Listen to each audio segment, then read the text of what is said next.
दोनों सेनाओं की व्यूह रचना। धृतराष्ट्र ने पूछा, संजय, भीष्म जी तो मनुष्य, देवता, गंधर्व और असुरों द्वारा की जाने वाली व्यूह रचना भी जानते थे। जब उन्होंने मेरी 11 अक्षौणी सेना की व्यूह रचना की, तब पांडु नंदन युधिष्ठिर ने अपनी थोड़ी सी सेना से किस प्रकार का व्यूह बनाया।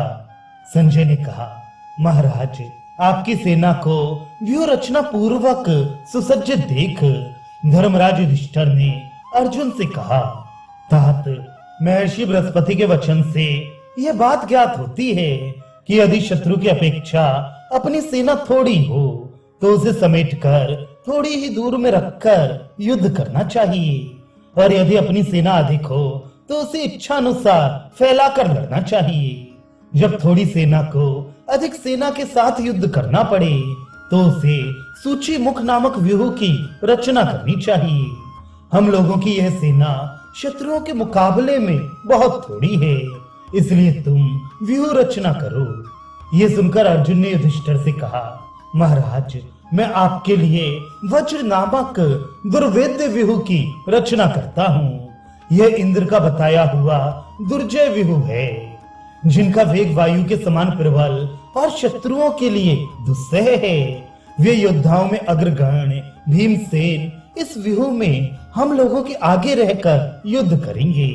उन्हें देखते ही दुर्योधन आदि कौरव भयभीत होकर इस तरह भागेंगे जैसे सिंह को देखकर क्षुद्र मृग भाग जाते हैं। ऐसा कहकर धनंजय ने वज्र व्यूह की रचना की। सेना को व्यूहाकार में खड़ी करके अर्जुन शीघ्र ही शत्रुओं की ओर बढ़ा। कौरवों को अपनी ओर आते देख पांडव सेना भी जल से भरी हुई गंगा के समान धीरे धीरे आगे बढ़ती दिखाई देने लगी। भीमसेन, धृष्टद्युम्न, नकुल, सहदेव और धृष्टकेतु ये उस सेना के आगे चल रहे थे। इनके पीछे रहकर राजा विराट अपने भाई, पुत्र और एक अक्षौणी सेना के साथ रक्षा कर रहे थे।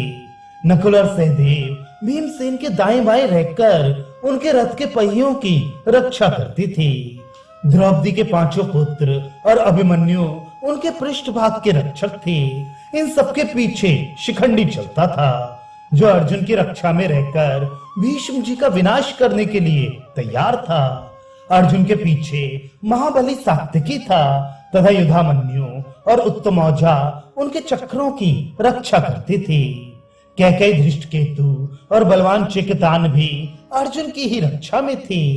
अर्जुन ने जिसकी रचना की थी वह वज्र व्यूह भय की आशंका से शून्य था। उसके सब ओर मुख थे, देखने में बड़ा भयानक था। वीरों के धनुष इसमें बिजली के समान चमक रहे थे और स्वयं अर्जुन गांडीव धनुष हाथ में लेकर उसकी रक्षा कर रहे थे। उसी का आश्रय लेकर पांडव लोग तुम्हारी सेना के मुकाबले में डटे हुए थे। पांडवों से सुरक्षित वह व्यूह मानव जगत के लिए सर्वथा अजेय था। इतने में सूर्योदय होते देख समस्त सैनिक संध्या वंदन करने लगे। उस समय यद्यपि आकाश में बादल नहीं थे तो भी मेघ की सी गर्जना हुई और हवा के साथ बूंदें पड़ने लगी। फिर चारों ओर से प्रचंड आंधी उठी और नीचे की ओर कंकड़ बरसाने लगी।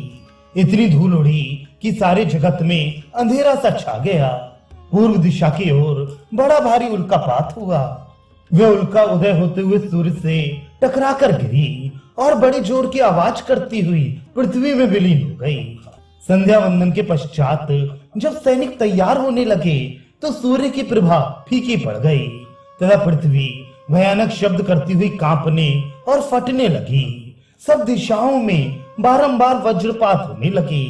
इस प्रकार युद्ध का अभिनंदन करने वाले पांडव आपके पुत्र दुर्योधन की सेना का सामना करने के लिए व्यूह रचना करके भीमसेन को आगे किए खड़े थे। उस समय गदाधारी भीम को सामने देखकर हमारे योद्धाओं की मज्जा सूख रही थी। धृतराष्ट्र ने पूछा, संजय, सूर्योदय होने पर भीष्म की अधिनायकता में रहने वाले मेरे पक्ष के वीरों और भीमसेन के सेनापतित्व में उपस्थित हुए पांडव पक्ष के सैनिकों में पहले किन्होंने युद्ध की इच्छा से हर्ष प्रकट किया था? संजय ने कहा, नरेंद्र दोनों ही सेनाओं की समान अवस्था थी। जब दोनों एक दूसरे के पास आ गईं, तो दोनों ही प्रसन्न दिखाई पड़ी। हाथी, घोड़े और रथों से भरी हुई दोनों ही सेनाओं की विचित्र शोभा हो रही थी। कौरव सेना का मुख पश्चिम की ओर था और पांडव पूर्वाभिमुख होकर खड़े थे। कौरवों की सेना दैत्यराज की सेना के समान जान पड़ती थी और पांडवों की सेना देवराज इंद्र की सेना के समान शोभा पा रही थी। पांडवों के पीछे हवा चलने लगी और कौरवों के पृष्ठभाग में मांसाहारी पशु कोलाहल करने लगे। भारत, आपकी सेना के व्यूह में 1 लाख से अधिक हाथी थे। प्रत्येक हाथी के साथ 100 रथ खड़े थे। एक रथ के साथ 100 घोड़े थे। प्रत्येक घोड़े के साथ 10 धनुर्धर सैनिक थे और एक धनुर्धर के साथ 10 ढाल वाले थे। इस प्रकार भीष्म जी ने आपकी सेना का व्यूह बनाया था। वे प्रतिदिन व्यूह बदलते रहते थे। किसी दिन मानव व्यूह रचते थे, तो किसी दिन दैव व्यूह, तथा किसी दिन गांधर्व व्यूह बनाते थे, तो किसी दिन आसुर व्यूह। आपकी सेना के व्यूह में महारथी सैनिकों की भरमार थी। वे समुद्र के समान गर्जना करती थी।